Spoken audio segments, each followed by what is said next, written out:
About 8 years ago, I started to experience sleep paralysis pretty consistently. It always felt the same and would usually end with me attempting to scream. Sometimes I would wake up from the paralysis yelling or abruptly sitting upright. There was one night that felt completely different from the rest, but I keep trying to tell myself it was just sleep paralysis because that's what seems most plausible. I get nervous telling people in real life this experience because I worry they will think I'm lying or just insane. I wanted to come on here and see if anyone else had a similar feeling or experience.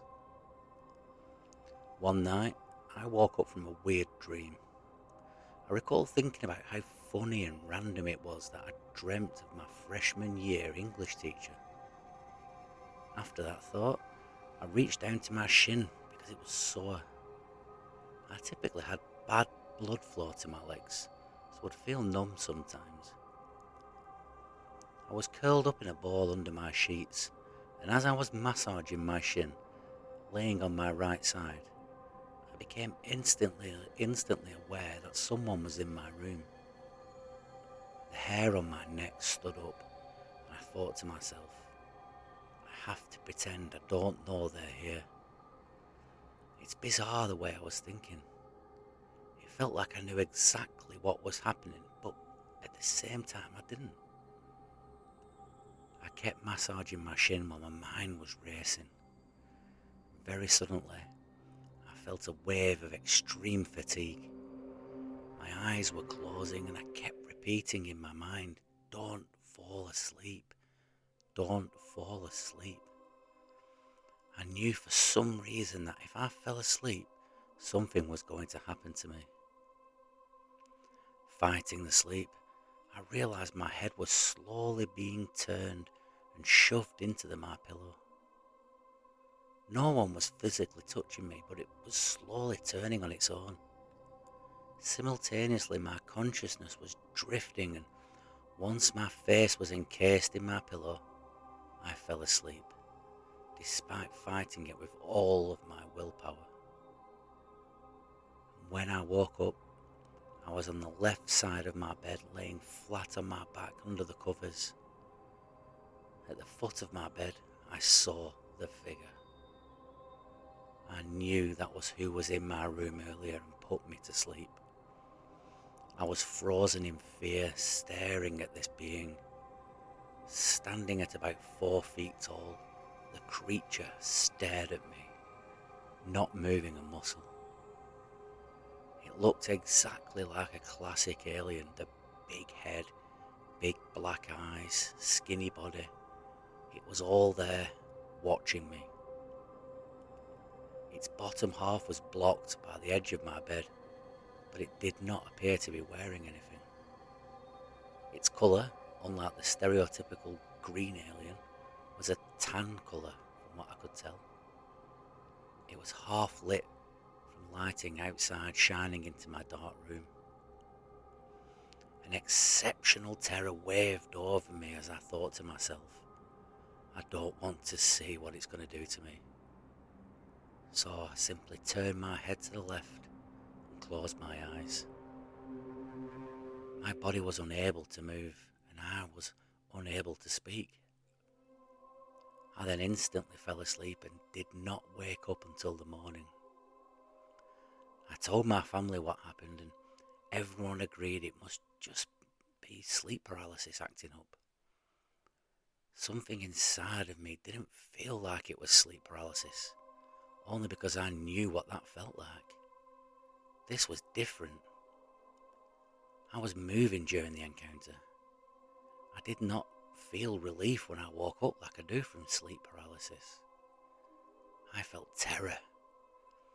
And for months after this experience, I slept with my bedroom lights on. I was 18 or 19 and terrified of sleeping in the dark. In the few months following this first encounter, I had bizarre experiences and dreams and sleep paralysis that felt related to the incident. I I could possibly share these experiences, but they're a bit odd and uncomfortable, and I'm not sure how to explain them. I still don't know what it was. I'd love to hear from others if you've had a similar situation, because I feel like a nutcase thinking about it all of these years later.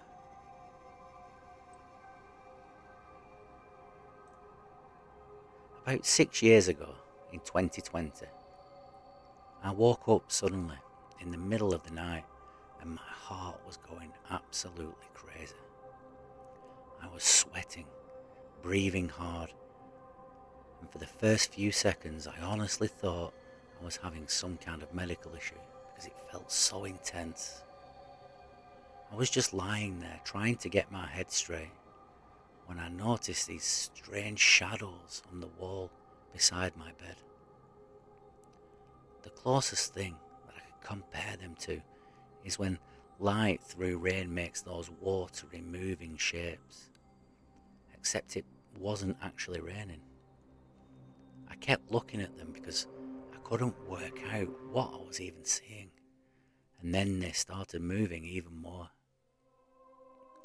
After that, I remember something cold touching my shoulder, and right after that I got this weird, warm, numb sort of feeling through my body.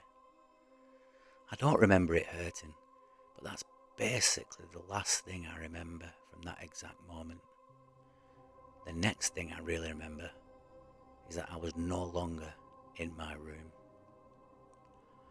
Where I ended up is hard to explain properly.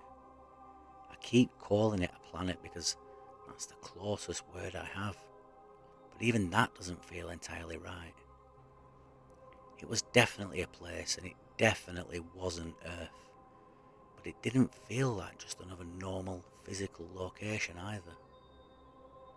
One of the few things I still remember clearly is the light there. It wasn't really dark, but it didn't feel like sunlight either. It was like everything had this faint light to it without there being one clear light source. I was with someone most of the time, and she was definitely female, or at least that's how I naturally understood her. The name, or at least what it sounded like, was Uster. I can't describe her perfectly, but I remember dark hair, light skin, and large white or silver eyes. She also had a specific smile, which is one of the things I do actually vividly remember for whatever reason. Everything else there was hard to take in properly, but I liked her, which probably sounds strange considering the whole situation, but I really did. I felt okay when she was around. She was with me for most of what I remember, and it felt like she was showing me things or taking me through things. Her and others taught me a lot, or at least that's how it felt at the time. But most of that is gone now and I can't really explain it properly anymore. One of the main things I do remember is that she showed me reality. The best comparison I've ever been able to come up with is layers in a sponge cake. Now I know that sounds stupid, but that's genuinely the best comparison I can give. Just one layer on top of another, and each one felt very different in ways I can't really explain. While I was there, it made perfect sense in a way I can't really get back now. I remember enough to know there were others like Uster, and a lot more happened than I could ever account for now. But most of that didn't stay with me in any clear way. There is one other I remember quite well apart from Uster. I think Uster was the one who brought me to him, or it. I honestly don't know. The name sounded something like Holloway. That's almost definitely not the real spelling, but it's the closest sound I can compare it to. The feeling around Holloway was completely different to Uster. Around Uster it felt more relaxed, and around Holloway I felt more on edge. I'm not saying he or it felt bad or anything like that, because that wouldn't really be accurate. He just felt different. I had the strong impression Uster had brought me there because Holloway was meant to see me or check something or whatever. I can't remember. The part that still really bothers me most is the time. I was there for what felt like a ridiculously long time, years at least. I've said decades before because that's honestly how it felt.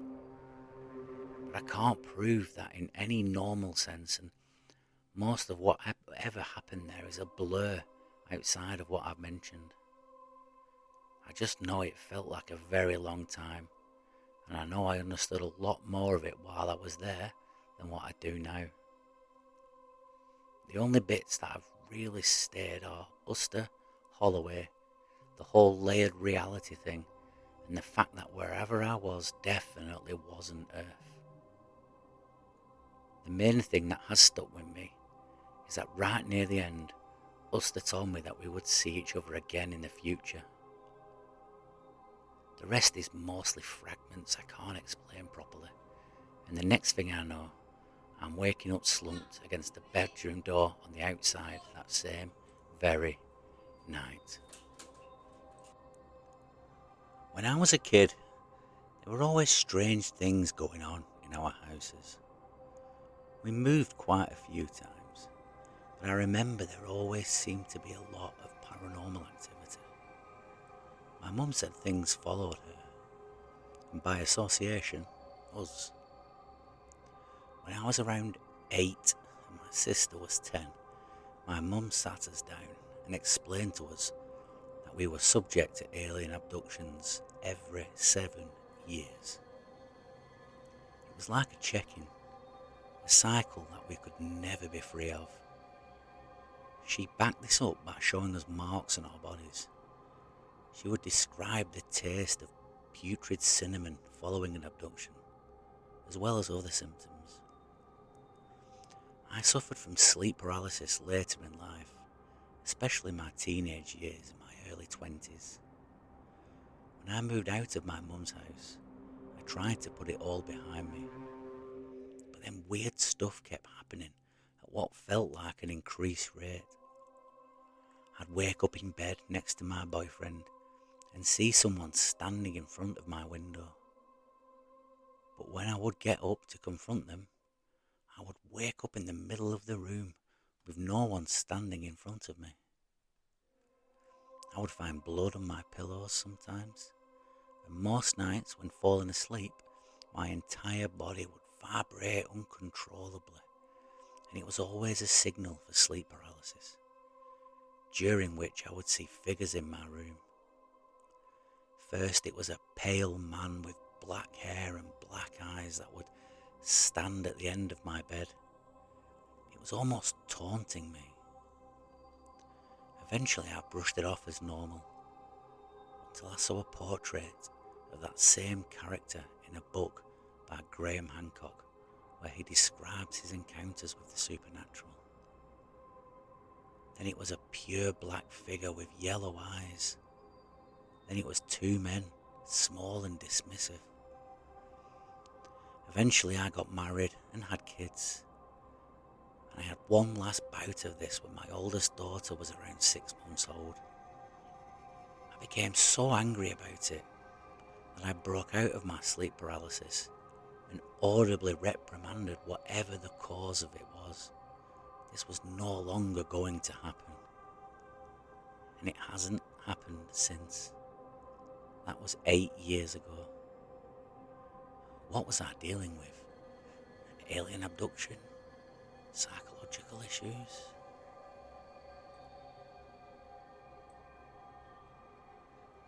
Before we go into the story, you should know some stuff about me. If you would see me on the street, you would only see a big, muscular man with a long beard and bald head. Very frightening. The truth is, though, that I am utterly and completely in love with you and the cosmos. If you would walk by, you would probably feel them crashing down on you, the waves of my love frequency. I woke up in the middle of the night and noticed a strong, strange presence in my bedroom.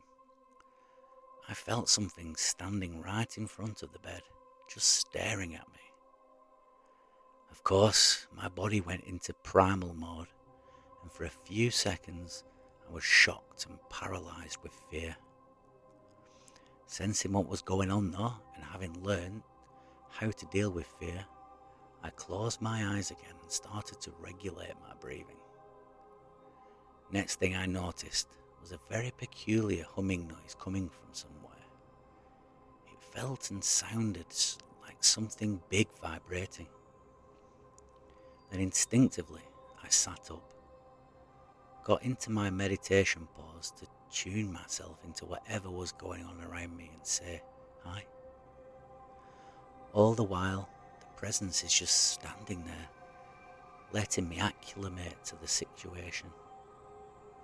When I finally got rid of the fear and felt tuned in, I opened my eyes, and for the first time I saw that it was a grey. The grey had big black eyes, very tiny mouth that was nearly not there, grey skin and a slim body. He seemed so tiny.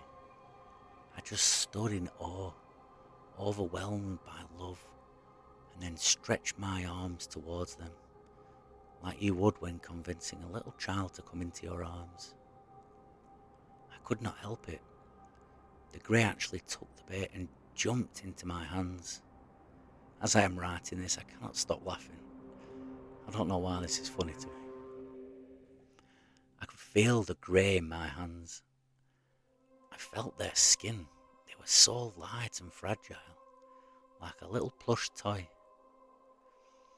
I noticed an expression of uncomfiness on their face. They opened their mouths a bit without making sound, and I got worried that I would hurt them with my clumsy human movements. So I put them next to me in the bed to make them feel better. And while manhandling them, I noticed a vibration starting on the front of my forehead, just as I can feel when in deep meditation. I suddenly stood up. We were changing positions. I was in front of the bed now, and they were in my bed, right next to my girlfriend. She was asleep the whole time and has no idea what happened. I asked her this morning, so I stand there, the grey looking at me, and again I stretched my arms towards them. Again they jumped. I couldn't see any movement. It was more like switching space in the blink of an eye. After that, everything faded into black. The next thing I remember is waking up as if nothing ever happened. At first, I thought it was a dream, but the more I think about it all, the less it feels like a dream, especially that vibration on my forehead. I know this vibration. I felt it many times before, but never in dreams. I tried to go back to that space in meditation this morning, but sadly that didn't help me to remember. Or neither did it unblur the blurry parts. Please tell me what you think of this. The story you're about to hear is based on true events. You can choose to believe what I say, but names have been changed to protect identities. I'm sharing this tale with the world because I just want to put it out there. You can choose to believe me or not. It's entirely up to you. With that being said, let's get this show on ice. I left my mother's house to live with a childhood friend when I turned 20. His name was Tim. He was a chubby dude with long black hair, and he was very tall. I've known him since 4th grade. I wanted to move away from my sibling and my mother, who would often ground me, even at age 20. I would have my belongings confiscated over minor disputes or for asserting myself. I would be held responsible for neglecting minor tasks, but I have ADHD, which causes me to forget things, and it would make me become distracted easily. Anyway, I moved in with my childhood friend, who lived with his mother in Rutland, Massachusetts. It was a small, secluded town surrounded by acres of woods and a big lake you could fish and camp at. The house was very old and in pretty poor shape, but it was home. The roads were dirt and rough, with few streetlights. The main road was the only paved one. After a couple of years of living there, I started taking walks through the woods to disconnect and vibe with nature. One strange night, after sleeping most of the day, I went outside to collect the mail and saw an unusual cloud formation. Hurricane-shaped clouds with the moon positioned in the centre like a vortex. It almost looked like an eye. I took photos and metallic spheres were visible in them. I became excited because I believed I had captured my first UFO. I ran home to tell Tim. After seeing the photos, he asked me to back them up, which I did. Unfortunately, I later lost those photos. He said he'd seen something similar before but hadn't got the pictures in time. And that night, Tim and I stayed up gaming until about 3 a.m. We talked about paranormal stuff a lot, and we played D&D, LARP and Minecraft together. At the time, I wasn't a believer in anything supernatural, but something about that photo felt very odd. Tim would tell stories about how the nearby Rutland Forest was a paranormal hotspot. I was sceptical because he often spoke nonsense just for the sake of talking. The next day I went for a walk to check the mail for an important package my friend was waiting for. It was around 3 in the afternoon and I wanted to stay healthy. I was overweight and out of shape, so I was trying to improve my health. I walked along my usual wooded path. It was beautiful in the fall, with brown and orange leaves everywhere. The bike trail led deeper into the woods, so I decided to explore. As I walked, I heard rustling in the bushes. I became frightened and left the trail, fearing it might be a coyote or something more dangerous, such as a bear. I followed a stream and became slightly distracted while looking at my phone to check my messaging app because Tim had sent me a meme. Then I realised I was lost. I could not find the trail I was walking on. I tried to find my way back until I stumbled across a strange area with dead trees that arched over like an archway. I initially dismissed it and walked under it, but suddenly my ears popped and all the sound disappeared. It was dead silent. No background noise, no chirping from birds.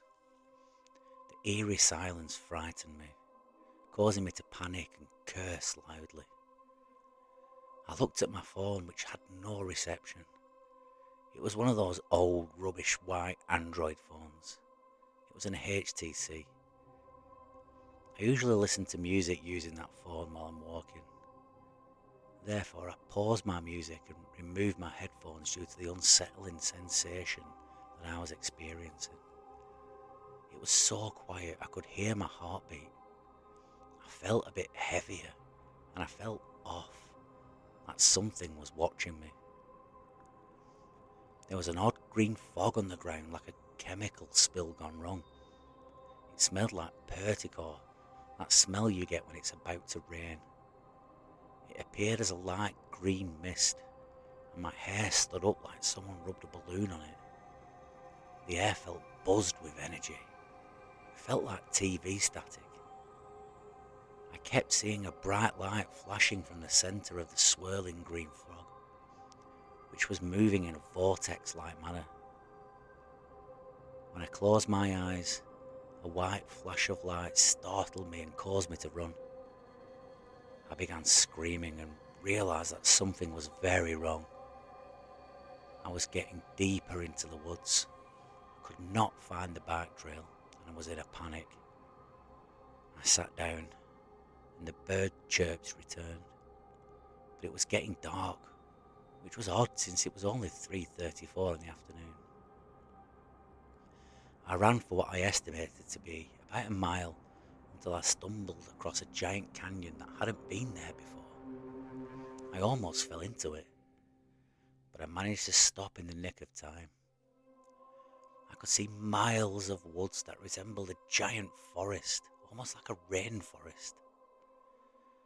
I sat down on an old weathered log and pulled up my phone from my pocket to see if I could try to get reception. But my phone was dead, even though it had shown 30% battery before.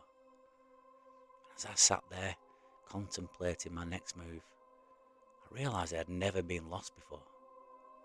Then I heard footsteps. I then yelled, "Who's there?"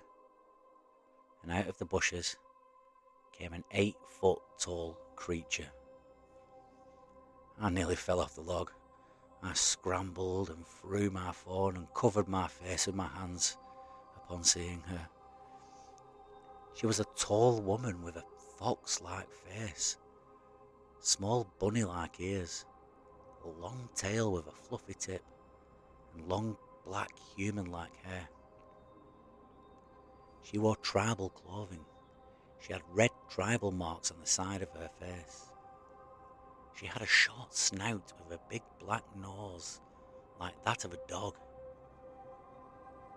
I cornered myself to the side of an old log, shaking.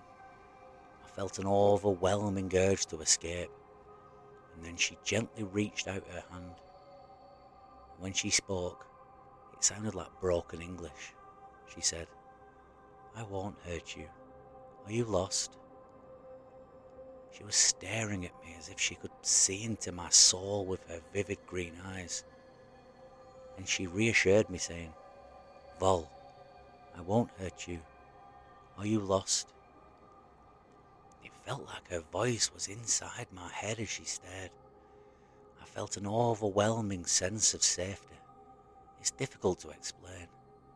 I had a gut feeling to listen. I asked her what she was, and she simply replied that her name was Amaya. Then I introduced myself. I got up very slowly, still flinching a bit. I had so many thoughts racing through my head, but for some reason I was more curious than scared. She patted her lap and said, "Come," so I decided to follow her. I had no choice anyways. I'm lost, and at this point I'm coming up with conclusions in my head that I must be really far from home. We walked to a small, primitive wooden cabin located in a clearing within the woods. It had a huge fence and garden with chickens in a coop and various other farming tools lying about. It was like a 15-minute walk through these odd-looking parts of the woods. I had never seen the trees. They were very tall, unlike the ones I'm used to seeing. She had a spear on her back that appeared to be recently handmade. It looked carved by hand. It had a long wooden handle and a metal arrowhead. She opened the door and invited me inside. She said, "Come, come." Inside the cabin was small, with 2 bedrooms and a small wood stove. It had an old radio that appeared to be broken and was placed on her shelf, along with some photos of other creatures resembling her. It probably was a family.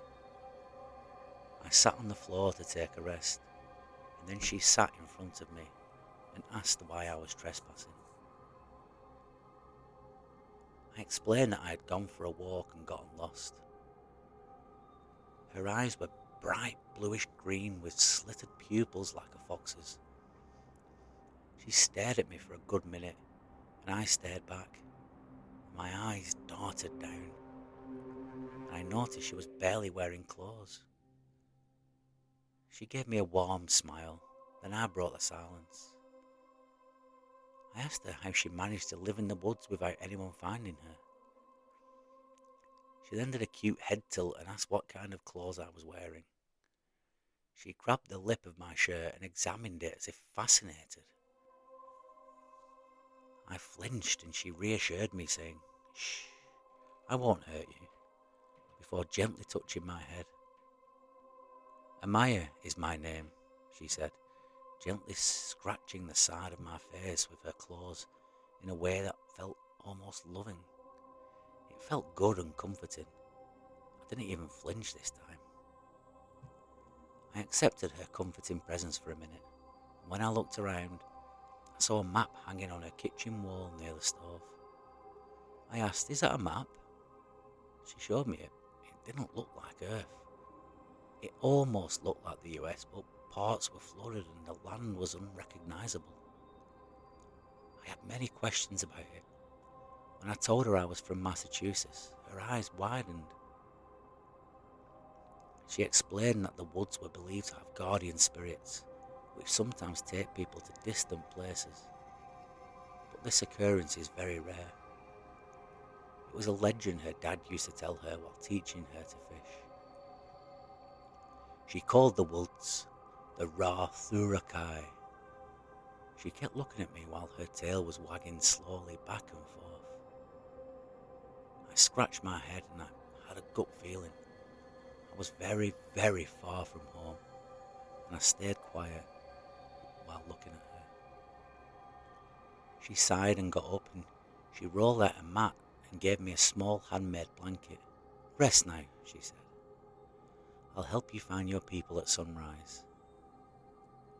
I lay on the soft mat, which felt soft and comforting, while she put on a blanket that smelled like her.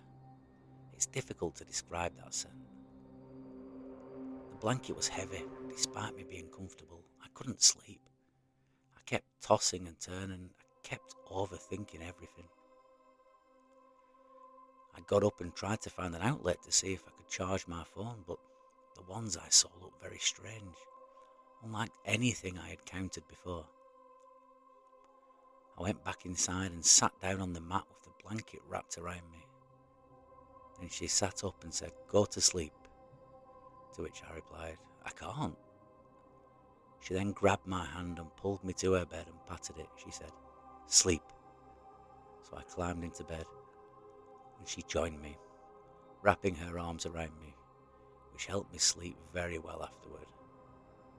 Her fur was so soft, like nothing I'd felt before. And when dawn came, she gently woke me, rubbing my back and shaking me. I told her I hadn't slept well, and she hugged me and rubbed my back in a very loving way. I was confused. That hug felt excellent, like a butterflies in the stomach feeling. Then she teased me. "Are you excited, or do you have sticks in your clothes?" I apologised, feeling embarrassed, and she laughed. Then she looked at my eyes and said, "In a previous life, I was married to you." I froze for a minute and asked her if that was the reason she was being so touchy, and part of me felt like it made sense. It was difficult to explain. I had just met the woman. I was sleeping next to her, and she wasn't even human. I found it adorable that I could understand her despite her broken English. I noticed she avoided words that started with a P, a B, M, F, and V. She could not really pronounce them correctly. As I gazed out the window observing the sunrise, it appeared identical to our sun, with no discernible difference. She gave me a leather pouch. The pouch was long and had a cork for a cap, and after sniffing it and examining it, I said, "Thanks." She said it was a drinking pouch. Then she slung her spear around her back with some leather straps, and then she walked to her front door and looked back at me. She said she was going to the trade market. She used an odd word, lakiak, and I had no idea if it was a spice or a type of meat, but I followed her quietly. It was a long hike. I kept needing breaks throughout the walk, my fat arse stopping every 2 miles to drink water and sit down for a minute. She gazed directly at me with that head tilt and remarked, "You are large. You should walk more."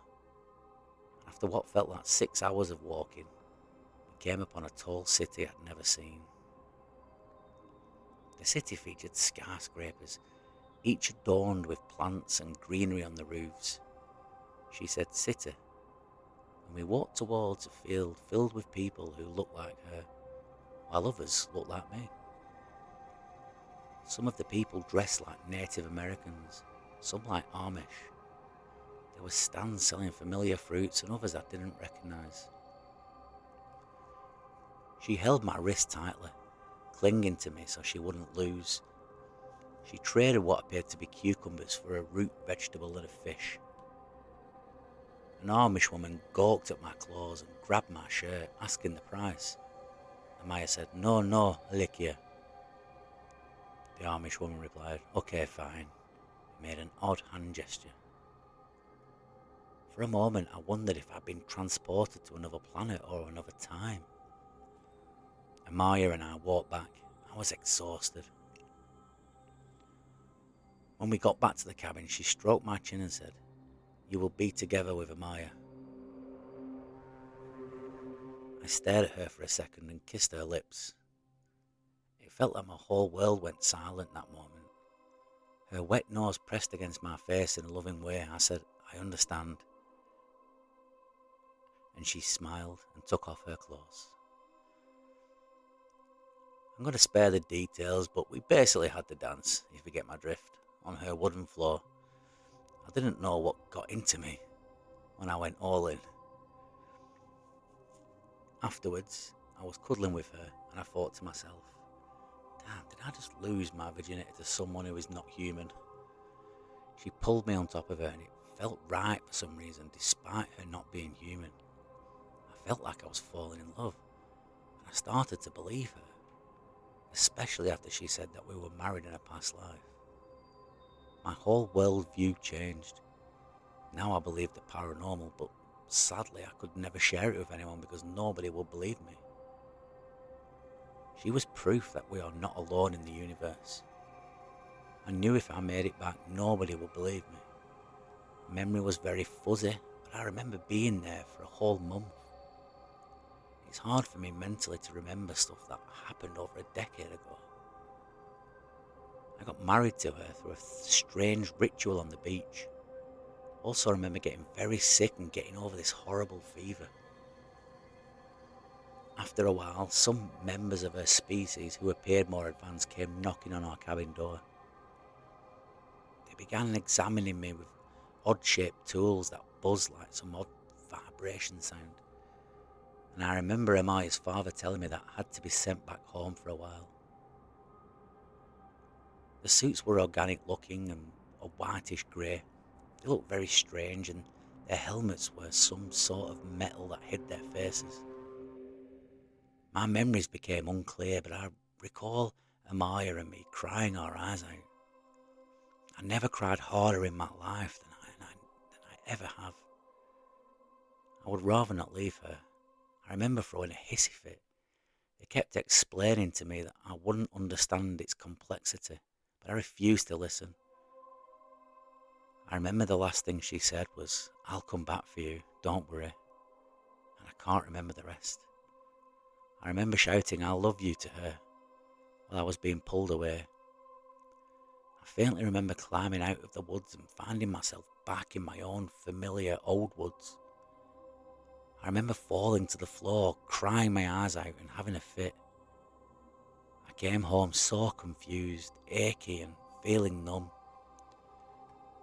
It was dark out and my friend Tim was worried. He explained to me that I had been away for an extra 6 hours. Tim asked me if I had received the package, which I'd completely forgotten about. After I explained what happened, he was shocked. How could a whole month pass by with it only being 6 hours? Did I pass out, or did it really happen that night? I went to bed and I had a dream about her, Amaya, and she told me she had to send me home because of a reason I won't understand, but she promised she would come back for me. The only thing I had left to remember her by was a small iron key that led to the cabin. I have it hidden under my shoe and I still have it to this day. As long as I live there, I will go back to that part of the woods, hoping I would see her again. But the arch of the trees was gone, and after a couple of years, I moved to Florida. I wanted to go somewhere new, move away from that town. My life involved moving back and forth between Florida and Massachusetts. Then I recently moved to Michigan. However, I feel as if part of her never left me and remained with me. I am still in contact with her, in dreams.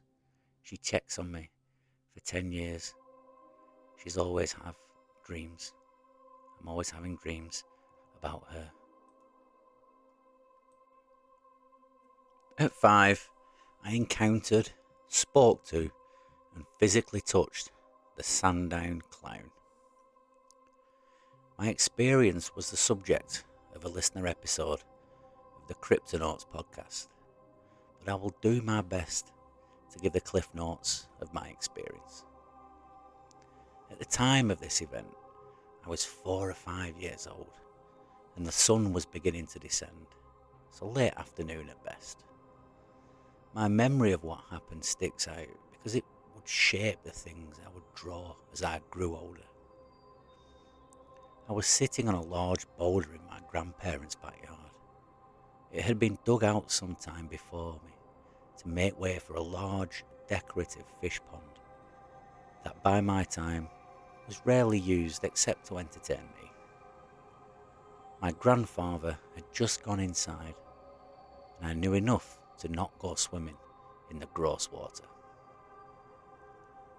It was at this moment I heard a noise to my right and turned. To the right of my grandparents' home was the neighbour's massive field.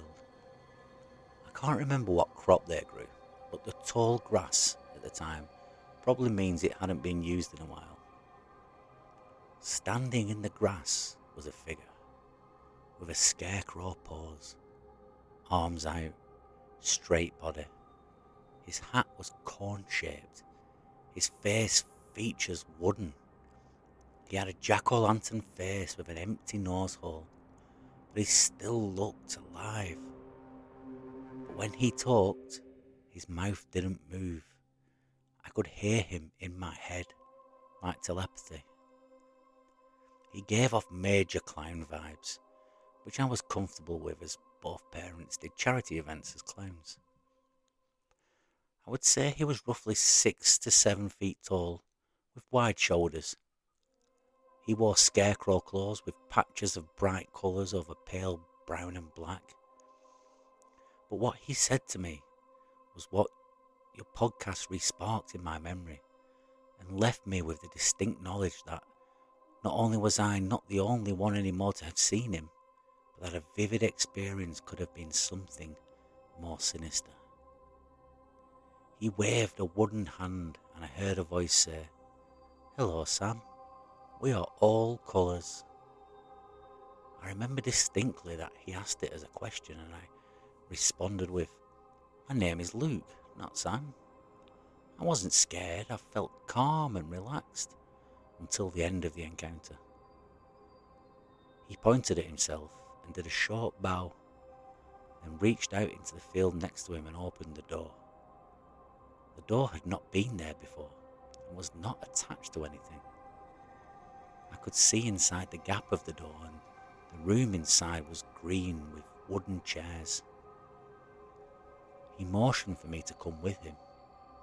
I remember getting up off the boulder, walking with him through the door and being enveloped by bright red and green Christmas lights.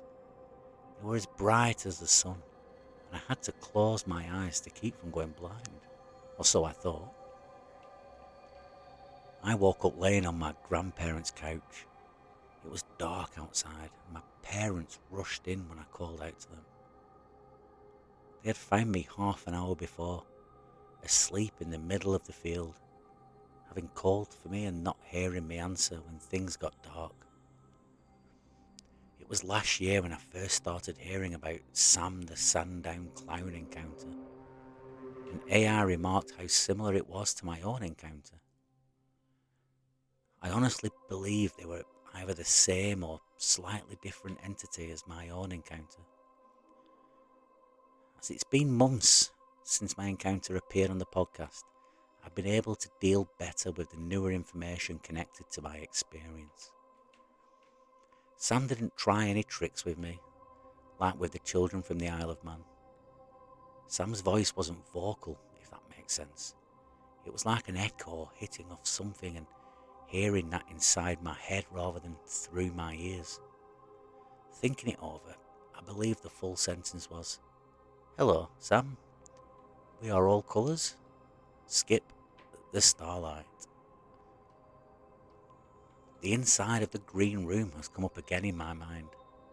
I've tried remembering other details, and when I sat down and tried to nail down anything else about it, I distinctly recall that there were 2 empty wooden chairs, 2 occupied chairs further back. The door was see-through. I never saw a doorknob.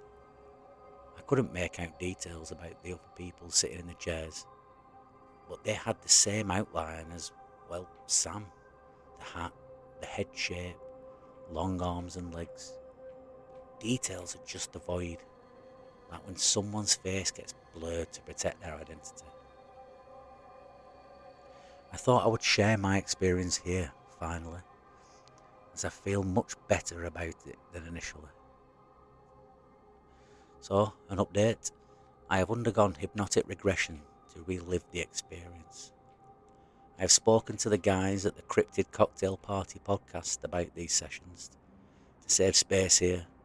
Suffice to say, there were more revelations to my encounter, and I was excited to share what I could without being traumatized again. Thank you so much for listening. When I was 15, I had an experience. When I was sleeping, I remember having a dream. I woke up in a white room on a table, which I wasn't restrained. I remember a being that was pale grey with large eyes. You know the typical description. It was doing a procedure on me and inserted a small chip into my right thigh. Oddly enough, I was calm, and for some reason I didn't feel alarmed. It was almost like I knew the being doing the procedure. I remember there was more that it was going to do, but I started to tell it that it was starting to hurt. And I remember my body getting really warm and my heart starting to palpitate very fast. I remember the being stopping and saying that if we continued, that my heart would give out. After this, it let me leave the room and go to the front of the craft, in which there was very tall glass windows that were almost all-encompassing. I remember a small control panel in the centre of the room, and I remember looking at the being more closely, and its skin almost looked wet, but not with like sweat beads or anything. Almost like how frog skin just looks wet all of the time. I remember looking out as we were flying and started to recognise the lights of the city.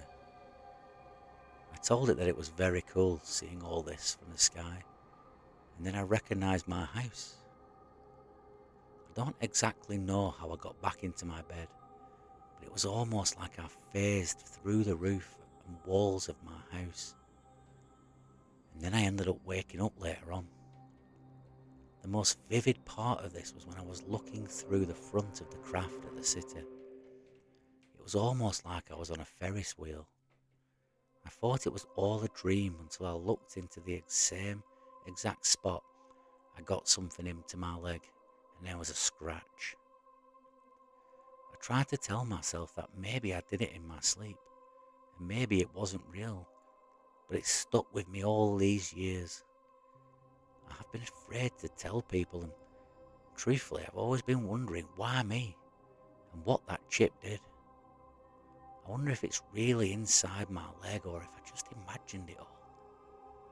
I just wish I had some answers. Thank you for allowing me to share my story.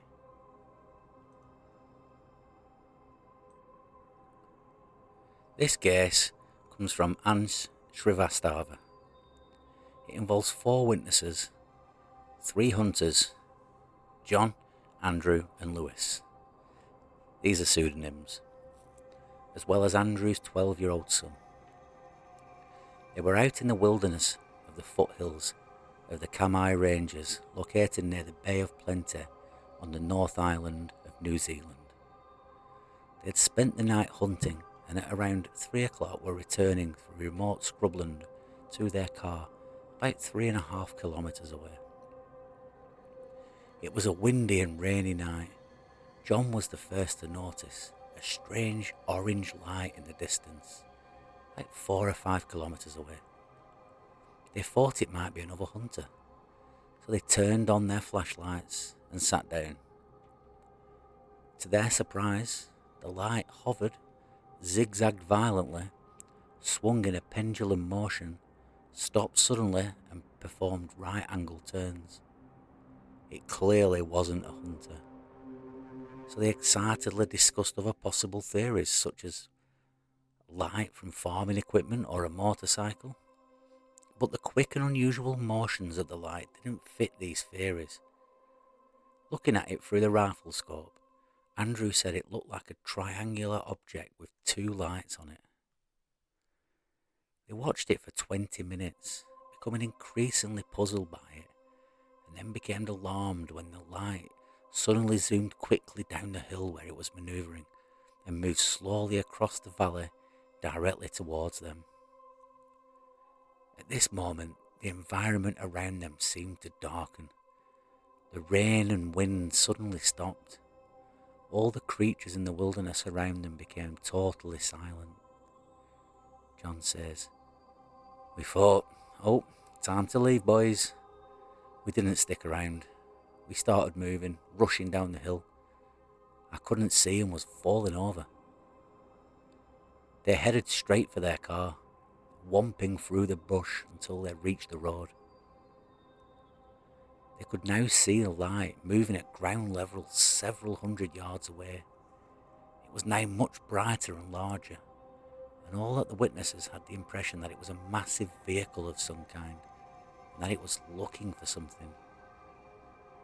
They continued the trek towards their car, entering into the woods and losing sight of the object. They rested for a moment, at which time Andrew's young son asked what they thought the light was. Nobody knew, and yet at the same time, had not yet realised they were dealing with a UFO. Continuing back towards the car, they noticed an orange glow in the woods to their left, about 80 metres or 250 feet away. They also noticed an unpleasant smell, like rotten eggs, John said, though Lewis said it smelt like burnt pork. As they walked, the light went out. The animal sound started, and it began to rain again. But still, they were all unnerved by the encounter. And John said, we didn't feel safe. We all had that flutter, that feeling that something was not quite right. Continuing, they came through a break in the trees, and about 60 metres away, 180 feet, they saw the light again, and it immediately zoomed towards them. John then said, we thought, what the hell is that? And within a split second, it was right alongside the fence line, only 5 metres away from us. Again, the wind and rain stopped, and all the wildlife went deadly silent, which Lewis described as surreal and frightening. All the witnesses froze and watched as the orange light faded to reveal a cone-shaped craft hovering just above the ground. It was metallic, highly reflective, flat on top, and was studded with green, blue, yellow, orange, red and white lights, arranged in tiers and flashing erratically. The bottom was covered with small orange lights, and on one side were 2 brilliant white spotlights. Although all the lights were very bright, it did not illuminate the environment around them. The craft itself was silent, but the arc of red light coming out from the bottom would move outwards in front of the craft, as if scanning the area, and it would make a ticking sound. John said, I said to the boys, "Are you seeing what I'm seeing?" I could hear them breathing heavily right behind me, and we were just staring at this thing. It stayed there for a good 10 seconds, and then the red light went out and reversed. The object then began to move away, and the light went out. Everyone felt a sense of relief. John says he felt abnormally calm and comfortable considering the circumstances. The relief was short-lived when suddenly the craft reappeared 150 meters away, made a noise like a vacuum cleaner, and moved to block their forward path. Then, to their great fear, it zoomed again towards them, only about 15 meters away. Panic ensued. John, Lewis, and Andrew's son dove into the bushes. Lewis wrapped his arm over the 12-year-old to protect him. Meanwhile, Andrew quickly turned the light off his phone and moved to join the others, but tripped. The craft continued to move directly towards him. Andrew says, I was looking up at it as it was approaching. I remember seeing coloured light on the road, but the mass of bright white light was what stuck in my head because of the fact that it was so close. I was actually wondering whether to run back up the road, but it would have seen me. So I said to the others, just stay here, don't move. Everybody was freaking out. I couldn't help but think, what will it do if it sees me? Will it attack? Will it take us? Everyone was very afraid. Andrew's son shouted out to his dad, I love you. Andrew looked briefly at his son and back at the UFO, which immediately turned off its lights. A split second later, it was now 350 meters away and moving gently off over the field. The rain began again and the wildlife began making the usual night noises.